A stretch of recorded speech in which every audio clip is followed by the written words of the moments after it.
ప్రభునందు ప్రియమైన శ్రోతలకు వందనములు. ఈ పోడ్కాస్ట్ కార్యక్రమంనకు స్వాగతం. మీ అందరి కొరకు ఈ కార్యక్రమమును ప్రసారం చేయుచున్నాం. విని దైవాశీస్సులు పొందుకోగలరు. ప్రభువుకు స్తోత్రం. ప్రభు నామంలో వందనాలు.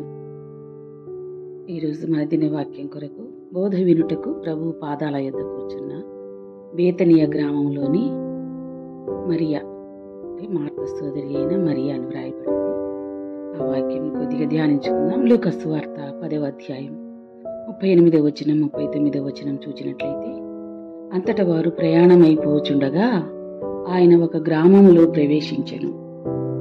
మార్తా అను ఒక స్త్రీ ఆయనను తన ఇంట చేర్చుకొనెను. ఆమెకు మరియా అను సహోదరి ఉండెను. ఈమె యేసు పాదముల యొద్ద కూర్చుండి ఆయన బోధ వినుచుండెను. 38వ వచనంలో ఉన్న గ్రామం పేరు బేతనియ. యెరూషలేము పట్టణానికి 2 మైళ్ళ దూరమున ఒలీవల కొండ దగ్గర ఉన్నది. మార్తా ప్రభువును ఇంటికి ఆహ్వానించి చేర్చుకున్నది. మార్తా సహోదరి అయిన మరియా ప్రభువు పాదాల యొద్ద కూర్చొని ప్రభువు బోధించుచుండగా ఆయన బోధ వినుచున్నది అని చూస్తున్నాం. మరియా యొక్క పరిచయ మాటలు చూడగా మార్తా సహోదరి అని చూస్తున్నాం. అనగా ఈమెకు సరి అయిన గుర్తింపు లేదు అని తెలుసుకోవచ్చు మనం. మరియా యేసు పాదాల యొద్ద కూర్చుండి వినుట అనేది ఆమెలో ఉన్న స్థిరత్వం, నేర్చుకొనవలనని ఆశ, విశ్వాసము, అన్నిటికంటే ముఖ్యము ఆయన బోధ వినుట అనే సత్యాన్ని గ్రహించిందని మనం తెలుసుకుంటున్నాం. అవునండి, ఆయనను పోలిన బోధకుడు ఎవరున్నారు చెప్పండి? ప్రతి దినము కూడా ఆయన పాదాల చెంత కూర్చొని వాక్యాన్ని ధ్యానిస్తూ ఆయన దగ్గర నేర్చుకొని ఆ ప్రకారం జీవించుటకు మనం ఇష్టపడాలి. ప్రభువు మంచి బోధకుడు కదా, ఆయన ఉపదేశము ఎంతో గొప్పది. కాబట్టి ఆయన అంటాడు, ఈ నా మాటలు విని వాటి చొప్పున చేయు ప్రతి వాడును బండ మీద తన ఇల్లు కట్టుకొనిన బుద్ధిమంతుని పోలియుండును. రాబోవు దేవుని ఉగ్రత నుండి తప్పింపబడి సదాకాలము ప్రభువుతో ఉంటాం. ఆయన మాటలు వింటి, ఆయన మాటలను మన హృదయంలో చేర్చుకుంటే. కాబట్టి మరియా ప్రభు పాదాల యొద్ద కూర్చున్నది. పాదాల యొద్ద కూర్చుండుట అంటే అది శిష్యుల యొక్క ముఖ్యమైన లక్షణం అని తెలుసుకోవచ్చు. ప్రభు పాదాల యొద్ద కూర్చొని నేర్చుకోవటం శిష్యుని యొక్క లక్షణం. ప్రభు పాదాల చెంత అనగా ఆయనతో సహవాసం.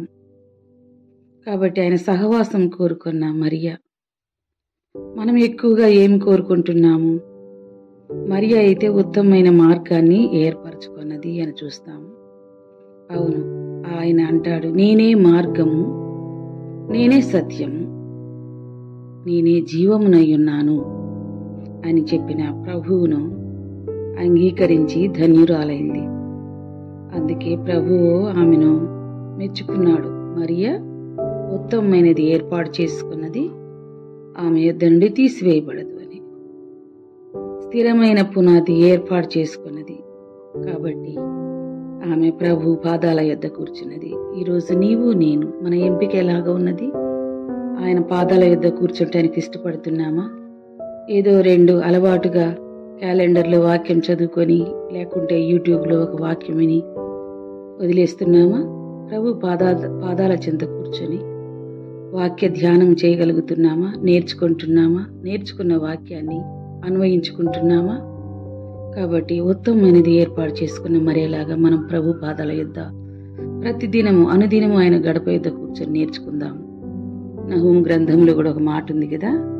నహూము 1వ అధ్యాయం 7వ వచనంలో, యెహోవా ఉత్తముడు, శ్రమ దినమందు ఆయన ఆశ్రయదుర్గము, తన యందు నమ్మిక ఉంచు వారిని ఆయన ఎరుగును కదా. ఆయన యందు నమ్మిక ఉంచినటువంటి వారిని ఆయన ఎరుగును. ఈరోజు మనల్ని ఎవరు ఎరక్కపోవచ్చు, మనకు గుర్తింపు లేకపోవచ్చు, కానీ ప్రభు ఎరిగిన బిడ్డగా నీవు నేను ఉండాలని ప్రభు కోరుతుండగా, ఆ విధంగా ప్రభు పాదాల చెంత మరియలాగున మనం కూడా ప్రభు పాదాల దగ్గర కూర్చొని నేర్చుకొనుటకు, ఆయన సన్నిధిని అనుభవించుటకు ప్రభు అట్టి కృప మనకు అనుగ్రహించునుగాక.